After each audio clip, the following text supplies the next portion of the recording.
Now it is that time of the week for your favorite lifestyle and entertainment show. Good evening and welcome to Trendz Live. I'm your host, So Masike, with you for the next hour, bringing you a jam-packed show. Now be sure to get us on X. It's a Trendz on SABC. Reporting to you live from the SABC studios here in Auckland Park. Let the show begin.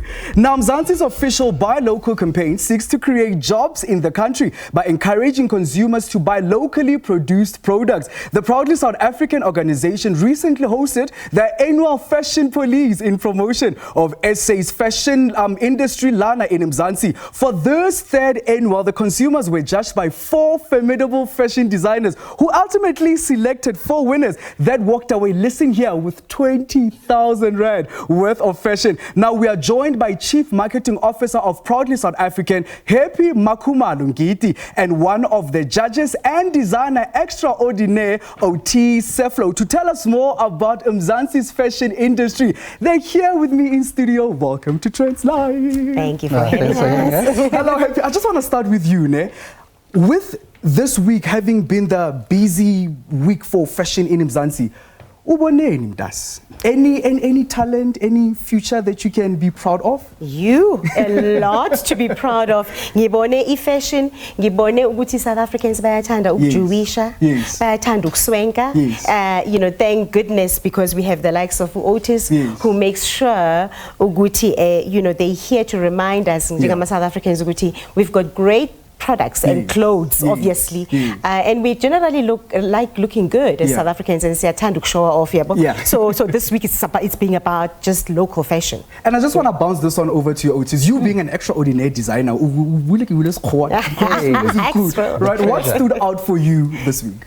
Sure, there's been a whole lot of things. I mean, we just won the Feather Awards. Yes, and from the congratulations Feather Awards, I mean, last night we had Fashion Police. We had such a beautiful event with the Fashion Police. And again, I mean, there's quite a lot of activities and events that have been happening this past week. Yeah. So with you, Happy, being the Chief Marketing Officer, right? I just want us to start here. You seeing the Fashion Week, right, and then Proudly SA, would you say that it will benefit or is benefiting the growth and the economic structure here in Mzansi? I'm glad you're saying that, because last night, as I was addressing the audience at the fashion show, I did allude to the fact that local Fashion Police by Proudly South African in the next 2-3 years will be a massive movement. The same par as Fashion Week, if you like, but not as competition. Proudly South African is not in the business of fashion. We just like things and local things. You know, somewhere in the mix. But we will complement Fashion Week for the benefit of the clothing, textile, footwear, leather sector, which is labor intensive, employs a lot of people. The value chain is massive, and it keeps South Africans employed in the industry.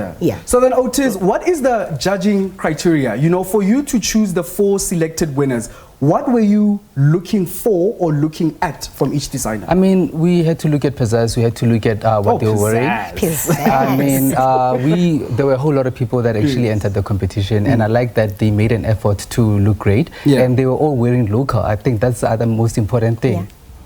So they had to wear local, and they had to have some kind of attitude to it, and stand out. So Happy, from day one up until now, how would you say the campaign evolved? Do you see different tastes? Do you see new creativity? Do you see, people pushing the boundaries, or people are still trying to play it safe, don't want to tap on any toes? Has it evolved? In a big way. People are pushing boundaries. We're not shy as South Africans. And so it's the 3rd year. And, we've seen that the first year was a bit lukewarm, though it was, well received and people embraced it. Last year, it showed growth. This year, massive. I mean, I did say to the designers, Otis, JJ, Upalisa,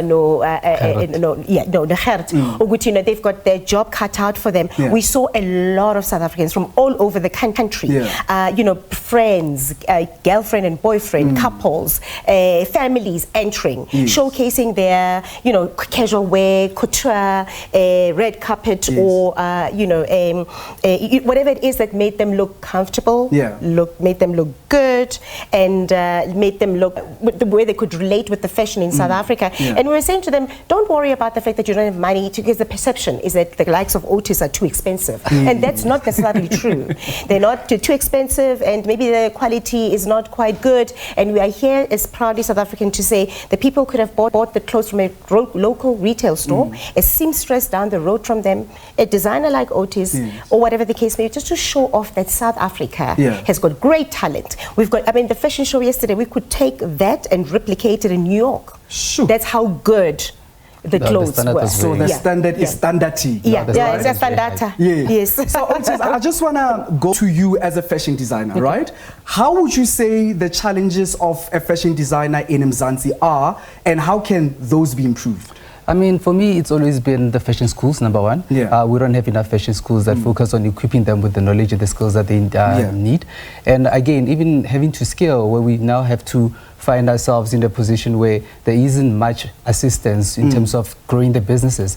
And again, for me, if I had to advise the young ones, I'd even say to them that they need to go and intern with other designers so that they can learn, understand the business side of fashion, instead of now it being about looking glamorous and making beautiful clothes, but yet you're not running it from a business point of view. Running it from a business point of view, something powerful that he said, right? Now I want us to talk to that young aspiring fashion designer who wishes to see themselves one day, you know, working with the likes of you. Great names at that, right? I'm starting with you, Happy.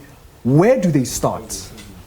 And this is where they start. I mean, at Proudly South African, we want to have an inclusive approach. And in fact, last year we saw a lot of young people who are in the design space who said to us, you know, this campaign looks amazing, but how do we become part of it? How do I as a young person become the next Otis or the next Palisa? And we listened and we heard them. So this year we added a new element to it where we partnered with the school, a fashion school, and we had them in one room and we had a session and we had some of our old designers that worked with us last year and the year before and some of the new ones. And the session was called you know, Journey to Retail, because young people, they see the Otis's work on a ramp and they think this is it. We had to expose them to the real business of running a fashion house, behind the scenes, the jobs behind the scenes, the discipline behind the scenes, the, you know, the focus, the fact that he could have 6 people working for him. One has to source fabric, somebody has to source the buttons and the zips, those are jobs. And so we were exposing these young people that what you see on the ramp is not even a true reflection of what the business of fashion is all about. So she tapped on it not being the true image of what fashion is, because we think that, you know, you just come up with a shirt miraculously. Asking, or rather still marrying to that question of that young aspiring fashion designer, how do you as Otis say, you know what, my boy or my girl, this is how you can do it. Don't do this, but rather do that. I mean, there's other things that we need to focus on and you know, create a bit of a spotlight on. People think that being a fashion designer is just about fashion. There's a whole lot of other spaces well within the fashion industry. There's trend forecasters, there's fashion buyers, there's fashion writers. So we need to understand, where do you want to go? Where do you want to see yourself? Do you just want to make beautiful clothes and be a fashion designer? And again, even well within that space, there's a whole lot of categories. We've got couture, we've got ready to wear, we've got street fashion, we've got a whole lot of. Understand where you want to go and what you want to do for yourself as a designer. Then from there you find the right people that are in those platforms and you merge with them or find a way of how you can learn from them. So just shortly, just briefly, give us your signature look. I always hear these fancy English words, you know, with my signature look. I just want us to do for you. I want you to give the viewer your signature look, Otis, when we're looking at his fashion work. Sure. My signature look is, it has to be meticulously made. Everything, our finishing is impeccable. And our beadwork, I mean, our beadwork is amazing as well. So I don't think I've got like a signature look, but I can tell you that all my clothes are well customized and they're well made and well finished. Definitely. And then from you, Happy, being the chief marketing officer, right? I just want you to think that marketing mind. Local as lekker. What should we expect? Marrying that to Proudly South Africa. That we have to have a bigger appreciation of who we are as a people, be proud of our own manufacturing capability and skill that we have, because we do have it. It's a myth and a mindset shift that our products are inferior, they're too overly priced, but if somebody else, you know, a brand that starts with that word G, which I won't mention, you know, and they sell you their pair of jeans for whatever, nobody questions that guy. But somebody will question Otis and say it's inferior quality and all of that. But also just to quickly touch on his style, I think he's graceful and elegant. You should have seen me last night. Ooh, yeah, let me just. Thank you so much for joining us in studio. Thank you. I look forward to more. And the next one, I'm definitely going to be there. You've got to be there. You must enter. Definitely. And win 20,000 rand. Maybe it'll be more. He must wear Otis. And wear Otis. Yeah. Definitely, Mzansi. Now you heard it yourself. Go and wear Otis. Stop buying Amataula for 20,000 rand. You know what I'm talking about. Let's go for a cricket break. When we come back, we are talking more performances, more music. Listen, it's going to be a beautiful show. Just be sure to sit back, relax, and enjoy. Don't forget to follow us on X. It's at Trendz on SABC. It's only the beginning, and it's about to be a jam-packed show. Let's go for a cricket break. We'll be right back. Welcome back, and this is still Trendz Live, exclusive to SABC News Channel 404. Now on to an artist who cannot be constricted to any discipline of expression. Kgosi Gift Kgosierileng defeats boundaries and stereotypes as both a set and fashion designer. His brand, No Modern Slave, advocates for Afro expression within the SA fashion space. Having recently participated in an Arts and Culture Trust exhibition for some talented new artists, Kgosi showcased his work that resembles something different from what usually is seen on the conventional catwalks with Trendz Live. Let's find out what makes his brand exclusively unique.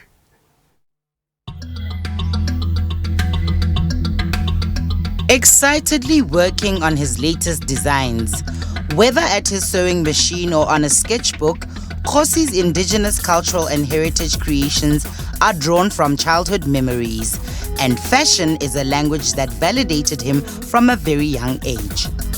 My love for fashion really stems from my late mother, Mahika Mahikeng, who's been a great influence, I think, as a young child. Growing up with somebody who's so in love with heritage and culture, I've never seen it as something different from my expression. And when I had lost her, I think that is also a time when I really took to explore and exercise my talent, which is predominantly art and creativity. I am Damara mixed with Setswana, Khoisan Setswana. So we all know that in Setswana culture, we use what we call Trendz. To most people, it's known as hessian or burlap. I grew up with this material because it was used for so many things. We used hessian to keep water cold. We used Trendz to, for clothing. We used it for building houses even. Because this fabric has always been such a significance to my creative expression, I then decided to use it as actual textile to create clothes with. So that's why you'd see even nature's a really great inspiration or a call or language for my creative expression. So you'd see the olive greens, the melanin colors, the browns. And those who've explored his designs say Kgosi has a phenomenal stage, theatre and set design flair about him. Who are you in Gift's life and what role do you play? I would consider him like a brother, a confidant. He sees me as a muse, his sister. We sort of are building our careers together. So I would say in a way we're like life partners in this journey. What makes his work extraordinary? Kgosi is a visionary. I believe who he is and how he represents himself is really a testament to what garments he creates. He's all about freedom and authenticity and really being okay with imperfection. And I think that really comes through in his craft, but also speaks to the African ideal when it comes to our aesthetics and dress and clothing. I believe that heritage and culture is really important to be expressed through clothing based on the fact that in the mainstream fashion space, African design is not revered or put on the pedestal and platform that it deserves to be. And so Kgosi has created a space for himself where he really celebrates it and puts it exactly on par with, international haute couture designers, because of the fact that our African identity is royalty, is luxury. It is something that we are to be proud of. Not a big believer in fashion trends, Kgosi says his mission is to defeat stereotypes. As a result, his clothes are scarcely showcased on popular fashion stages. It is important that No Modern Slave really tells a story that can live on a legacy. And how do I achieve that? Bring it to the people. People from home don't have access to a fashion show. Some people don't have cable TV to watch that. But what No Modern Slave does is I love creating fashion flash mobs. I like creating exhibitions, really theatrical things that could tell a narrative and not just clothing. I believe when an outfit is boring or bland or you're not feeling it, your personality is the biggest accessory. You definitely need to have that personality to dress the outfit, because it's a relationship between clothing, your second skin, and yourself. I dress who you are. I can give you confidence through my clothes. I will adorn who you are. That's why my clients are always people who kind of envision themselves in fantasy, and then it Khosi's work to dress them. So, but I can't say what's the trend of personality. I can't say what makes a woman a great woman. You have that, and I'm just there to dress it. I think that is what sets me apart from other designers. Don't depend so much on my clothes to look good. You have to feel good, and I just adorn that through my clothing. We have a whole collection here of what I would say is the original Kgosi kimono. And I feel like this one transitions into like the evolution of the Kgosi kimono, because he's going into more sort of tailored lines, and it brings me to the current phase of the Kgosi journey in terms of no modern slave, and it's these linen two-piece sets. You can have a pants, so you can have different cuts with the leg, either obviously a straight leg, palazzo, Bermuda. There's different cuts, but it's this linen sort of fresh. There's some colors like oat white, there's olive green. I think he's somebody who really digs into like our indigenous history, and then in some way propels the work into the future. So that's what I like about his work. There's an interplay between the past, the present, and the future, and it just makes me feel godly when I wear his clothes, because it speaks to the woman I want to be and the woman I'm coming from. I feel like a king in this attire, and it gives me like the Egyptian type of material, because I mean the gold represents gold, wealth. So yeah, I feel wealthy when I wear this, plus the material feels amazing. Yeah. So I feel like he's a creative genius and he's out of this world. He shows not only South African perspective, but Africa in general. And being an Afro-Brazilian girl, for me, it's very important to wear things like these, because I want to show the world what is going on in this amazing continent. So for me, actually, it's an honor to wear things like this. Translating emotions and elevating our crowns through items all vintage with a village tone. For Kgosi, this form of expression is a relationship that he'll always be devoted to. When I realized all I have, which is everything, was my passion to express myself, whether through art, set design, costume, I realized if I lose this, I have nothing. And there is nothing else that I can do if not express myself through art and let that inspire and encourage other village kids like me. Now that's a designer who's no modern slave when it comes to artistic and creative expression. Well done, Kgosi. Thank you so much, Kgosi Gift Kgosierileng. Now, it is that time of the year again where most people now think about the long, sun-kissed summer days. December and the season to be jolly is around the corner. Kickstarting the festive season, Trendz Love producer Asanda Zondi took a midweek cabin getaway to a destination nestled on a farm in the Pretoria East to loosen up and kick back over some fun activities surrounded by nature. Let's go have a look. Peace and quiet, a private retreat for yourself, comforts and activities while snuggled in nature. What a time to be alive. A midweek getaway, somewhere secluded, off the grid, is what you need before the December festivities begin or just to end the year. Forget about hotels, villas and lodges, and for a change, just look into a cabin vacation. You wanna know about it? I'll tell you about it. Kodwa nawe uyayibonela. To me, when you tell me about a cabin, I think about the tinier the better. The environment is better. It's supposed to be secluded, hidden, romantic, away from the environment. I just kind of feel like the better it is when you're hidden in the trees and the rustic. I just kind of feel like that's what makes it a cabin for me. Okay. So how do you plan a cabin getaway? I guess I kind of feel like it would depend. I mean, if it's a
Need the stamina to be yourself, but then this time we need you to dance. However, let's go for a quick break. When we come back, we'll be joined in studio by a hot performance.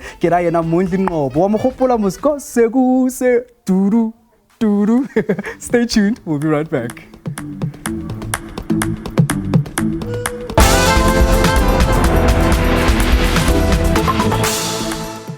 World Bank has approved a $1 billion loan to help South Africa deal with its power crisis. Former acting Eskom CEO Matjela Gogo and 18 others is expected to take to the witness stand. We're expecting unemployment to stay around that 3.8% level. The market news now, Asian shares rebounded from 11-month lows as a plunge in oil prices and softer US labor data. The public hearings for the Usindiso building fire inquiry commenced.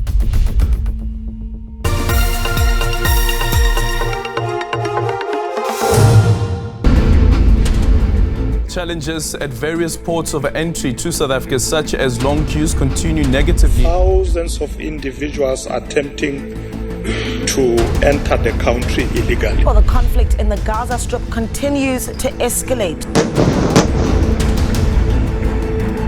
Breaking news, the Transnet Freight Rail CEO, Mzansi, has resigned. TFR is indeed the heartbeat of the Transnet business, and since Mzansi started running it in April 2020, it has really not performed. We are expecting that Zandile Mshololo, that is advocate for accused number 5, will be concluding her cross-examination of Constable Sizwe Zungu. The trial of 4 men accused of killing former ANC Youth League Secretary General Sindiswa Makaka will resume in the Pietermaritzburg High Court.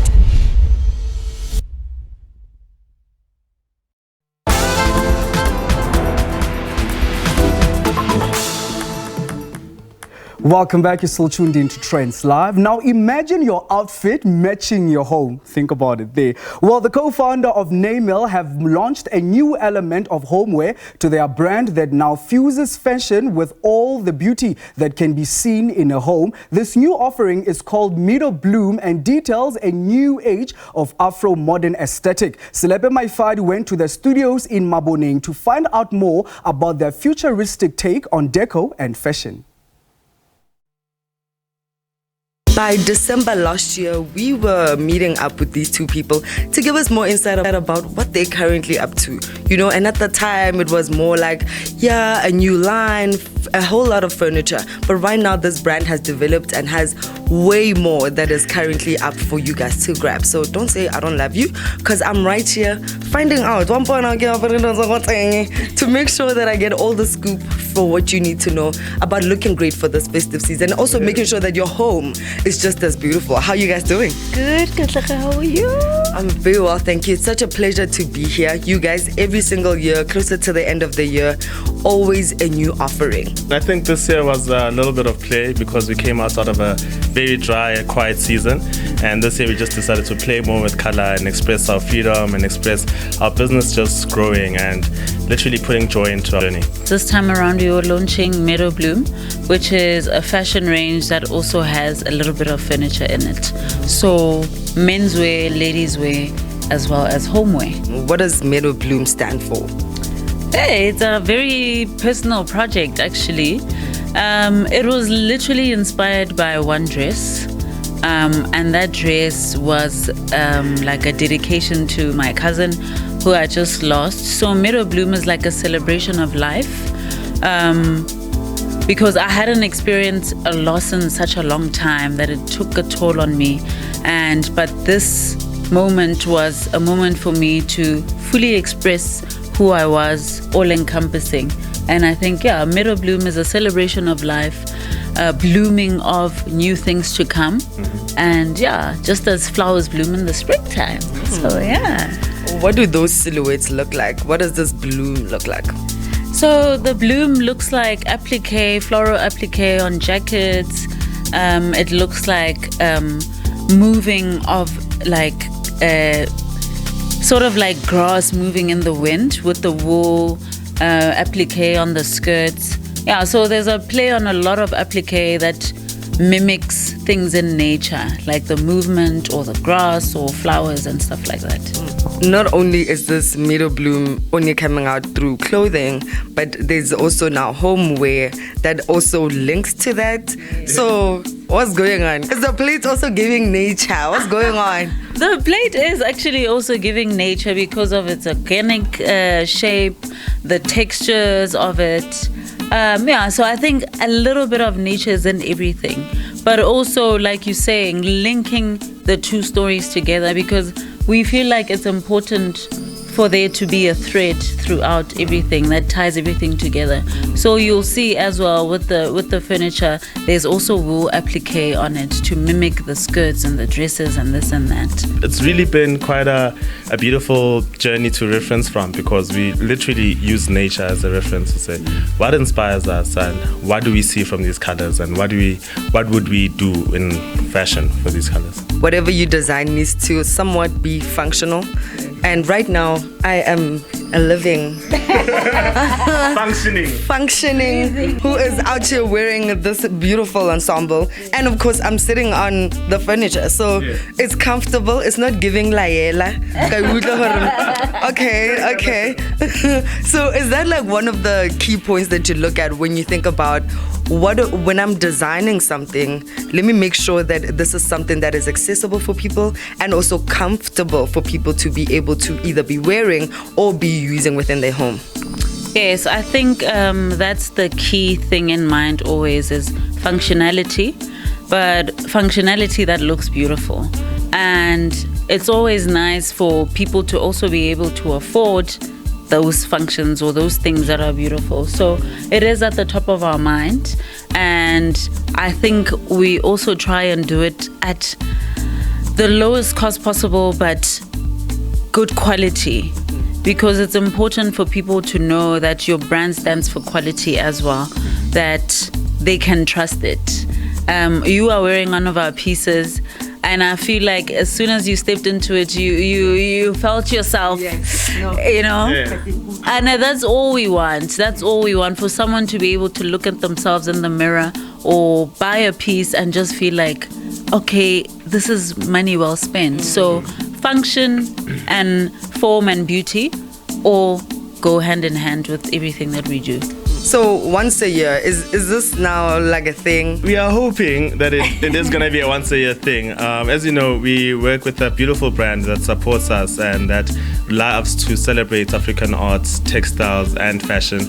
And coming from the Let's Do Dinner with Stella Tour, we also did our own dinner where we hosted our friends and we showcased our clothing and our furniture and the things that we love. So it was nice to sort of like have the brand tie in everything and share over a drink and explore our new range and see what the brand has been doing. So we are grateful to have a brand like that working with us and also just empowering us in sharing nice ideas to actually create new vibes.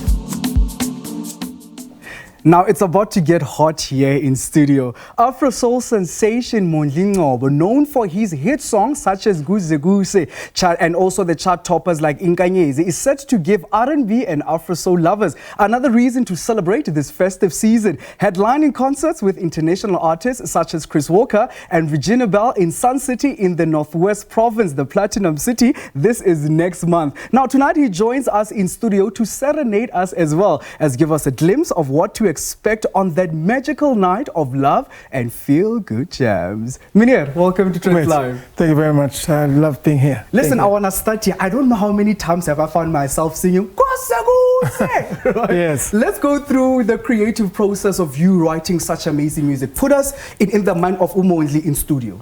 No, bro, it's an idea of knowing that we are doing this for people, yes, and we're not doing it for ourselves, yes, but also not compromising our creative spirit. So this is about us knowing that we are called for this, to be musicians until we die, but also we are doing it for the people. So speaking about it being a calling, listen, you've worked with amazing names here, right? Having written songs for such amazing artists, Zix Bantwini, Bongi Dube, Kenu Khumalo, Bonile Khumalo, Kgosi Gift, Black Coffee. How would you say that has influenced you as an artist?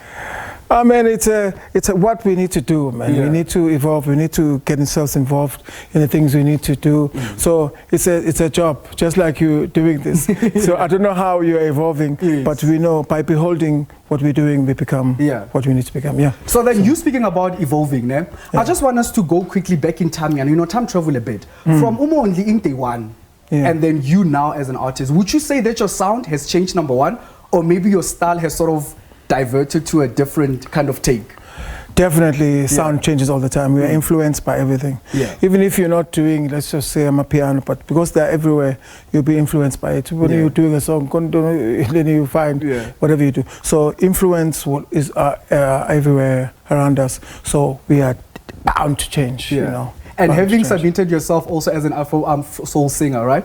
Would you say that we can expect a piano album anytime soon? No, I'm not going to do this because I don't know how to do it. Okay. But I would love to do it. All right. Yeah, but and also I sing sometimes. Yeah. But mostly I'm just a producer. I make music. I make people famous. Yeah. Which is my calling. Yeah. But no, anything is possible. But so long as someone can teach me how to do things, I can do it. Yeah. How much am I invoicing? I'm willing to teach. Okay. No, how much? You tell me how much. So I just want you to tell us a bit about this upcoming performance. Great at that. Chris Walker, Regina Bell, at Sun City. I know some of the young people don't know Chris Walker and Regina Bell. They were the anchors of the soul music for a very long time. And now they are coming to South Africa, both of them, seasoned performers who are going to give us amazing thing. And on the 1st of December, it's in Durban, ICC, and on the 3rd, it's in Sun City. And so it's going to be, it's a musical treat. But I'm also featured to come and grace people with the music. So I'm going to do my best to give people the musical nights that they deserve. Definitely. Right, so then any new albums that we should expect, anything that you're working on? Are you in studio right now? Should we look forward to something? For me, I'm working on an album, but as a producer, I'm working all the time. So a lot of projects, but it would be an injustice to start naming them now. Many of them, yes. Anywhere where we can find you on social media, how do we get a hold of Mzansi? On Instagram, I'm only NGC. That's where you'll find me on social media. Thank you so much. So can I please leave the stage and let you perform? Leave the stage. This is a song I perform with Kelly Kumana, but I'm performing by myself today. It's called Mina Now. Listen, ladies and gentlemen, you've heard it yourself here on Trendz Live. Mondlingo were giving us Mina Now. Enjoy. Over to you, sir. Thank you.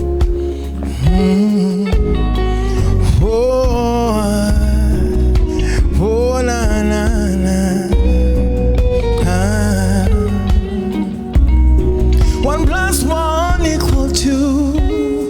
Asaki Kaya spoke to. I'm ready to say that I do. When I might do. So pili pile detale. Sikutla mawe pilo na onye. Sazo banandi baby. So pili pile de baby. Mchengo loli we. And pilo na onye. Sa-da-da-da-da. Oh, Gabi. Emma Kelane. Tantana bizoi wenhlele Kijabulile Kutsangpele na makumeni Aziwege Ogulungila stume Oso pilipile detali Chengo loliwe baby Danana Sato bamnandi baby So good and stimula my way, baby. Na na na na. Oh no, na na na na. Yeah. Says I'm nandi baby. Says I'm nandi baby. So guys dancing and we're holding hands, walking in the park. Since I go nandi baby. Believe me when I say I'm yours, baby. Say I'm yours, baby. Me not know it, baby.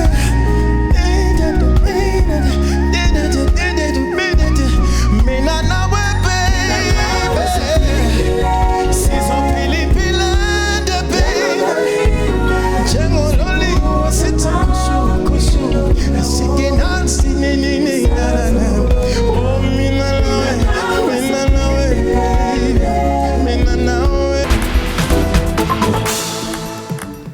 You're still tuned in to Trendz Live. Now on to a more exciting thing, personal and very close to my heart, I tell you this. Now, one of the biggest cultural music festivals in the Northwest, Mahika Mahikeng, is back and on its 16th installment that will be hosted next month at the Mabatu Stadium. Well, the festival was launched officially yesterday in Gauteng, and I'm joined in studio by Mahika Mahikeng CEO Gift and veteran Kwaito artist Tebe to talk to us about the event. Gentlemen, welcome to Trendz Live. Thank you. Thank you, man. Definitely. Thank you. So it being the 6th edition, right? I know that this is going to be the second one this year, correct? Yeah. Definitely. So I just want us to talk about this. Why launch it in Gauteng?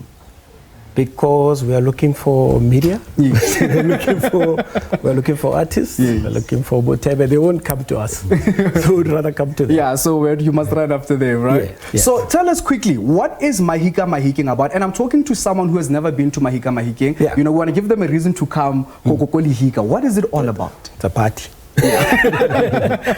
it's basically created to help Mahikeng, help the Northwest, the Northwest province, social cohesion, help businesses grow, help, create that tourism effect that we all want, and it's a beautiful thing. Immediately after COVID, that's one thing that you can use to pick up. Definitely. To pick up economy quickly. Yes. And that is what we need, trust me. So back to you, Tebe. Congratulations on winning the Basha Uhuru Legacy Award this year. Congratulations to us, right? I just want us to talk about what is Tebe up to now, because I'm sure we're excited for the stage. Yeah. Yes. What is Tebe doing now? Right now I've been busy with my talkie. Yes. Just capturing moments there and just with archives. And I'm doing a remix album. Just some of tracks that didn't get traction back then. I'm just bringing them back to life because I have a lot of catalog, so I just feel like recording new music is. So now you're just giving us a nice documentary there. Yeah, and a remix album to go with it. Definitely. Yeah. Right. So to you, Malifi, I'm thinking come March. Yeah. Let's say I was there, right? Why must I come December? What makes it different now as compared to March? March was an activation. Yeah. So the December one is the actual festival. So it started basically. Yeah. So March was marketing, to relaunch it after 4 years. Yeah. And then the December one, now it's got an international artist, so there's no way you can miss it. Yeah, definitely. So I just want us to talk quickly about the 28,000 people that attended March, right? How do we... 1 day. 20? That's 1 day. That's 1 day, right? How do we then bring 50,000 rand to Mahika Mahikeng now? How do we... 50,000? 50,000 people. I'm prophesying money, I'm prophesying sponsors. It's getting there. Yes. It's getting there. We just need infrastructure to accommodate them and more investors in the festival. Yeah. So then to you, Tebe, right? Yeah. I just want you to give motivation to that young kid sitting at home looking at you as a legend, and they also want to see themselves one day on the big stages. What advice can you give to that young upcoming Tebe, basically? If you want to get into this industry, I always say one thing. Scale is important. Yes.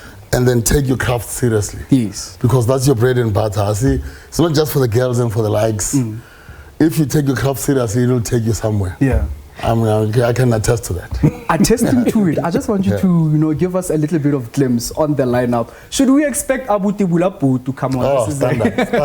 Right? That one, that's for sure. I mean, I'm going to be doing my classics and some of the songs that I did with the young guys and some of the remixes. So it's going to be an eclectic mix. Okay. And then what main acts can we expect on stage? On Friday, the Scorpion Kings, Maporisa, Kabza, Maestro, Chico. Yes. The lineup is tight, bro. Yeah. So Then is it going to be only 1 day as well? the Scorpion Kings is only on Friday. And then on Saturday? Then Saturday we've got a gospel. Then Nali Sunday, which is the main festival. Yeah. Karen White, Fusinova, Black Diamond, CC or what. Yeah. So the lineup is tight there as well. And the festival starts very early. We open gates around 11 o'clock in the morning so that we can allow people to settle. Yes. Yeah. And I think it's very important that I ask, because I believe it's a concern to everyone. What measures have you put in place to make sure that, you know, the safety of everyone attending is a priority? I think that's number one. For me, that's the key. When you start a festival, that's where you start. Yes. You know, so security is very important for us. So the plan is really tight. Security is very tight. You can check all the other years we don't have incidents. Yes. Yeah. So then I guess right? What songs are you going to be performing else there? Mahika Mahikeng. Like I'm saying, I want to take my catalog from I mean, it's been 25 years, so I'm going to start them from then until now. Yes. You know, bring them on the journey. Yeah. You know? 25 years of greatness. Yeah, and I mean, I started this thing, Mahika, so it's good for me to always go back there. Yes. Where my first album was conceived. Yeah. So then, would you say that you've given back to the culture of Mahikeng? Would you say that you've contributed a bit to, you know, the young upcoming artists of Mahikeng? I guess I have. I mean, most of the Mzansi guys, I started with them, you know, the guys from Carol Crew, who Tori Mac, you know, I saw them coming up, you know, and they will always come up and, you know, definitely we'll share ideas and, you know, I did some stuff with Jema. The soul rest in peace. Any tribute to expect for Java? Not this year. Okay, not this year. But then we know that there's going to be an amazing lineup. We know that there's going to be an amazing hot stage. Now, but Mahikeng, be sure to join us as we're also going to be tapping into. We have like a little surprise for you, you know, like a bit of video that we're going to be showing you, because we want you to also, you know, get serenaded and get the feel of what's this. Let's go have a look. It's been a while since we performed that side, so I'm excited to be going there again after so long. And the good thing is that it's such a beautiful lineup of artists, and it's a beautiful long 3-day festival, 7, 8, 9, 10, 4-day festival. So it's going to be absolutely beautiful. So we'll take them back in time and then more. Wow,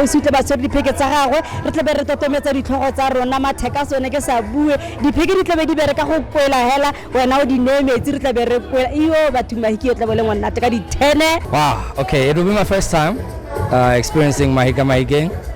I hear that it's a vibe, so I can't just wait to rock it. Yeah, and then what people can expect from me, I think just good vibes, good music, and lastly, connection. Yeah, emotional connections, spiritual connections. Yes. Well, all great things must come to an end, and that's all that we had in store for you on tonight's edition of Trendz Live. Let's do this again next week. That's every Friday at 8 p.m. only on SABC News Channel 404. From me, Kgosi Gift and the amazing team behind the camera, good night and God bless. Closing off the show, it's the legend Tebe with Fagumoya Fagukis. Issue.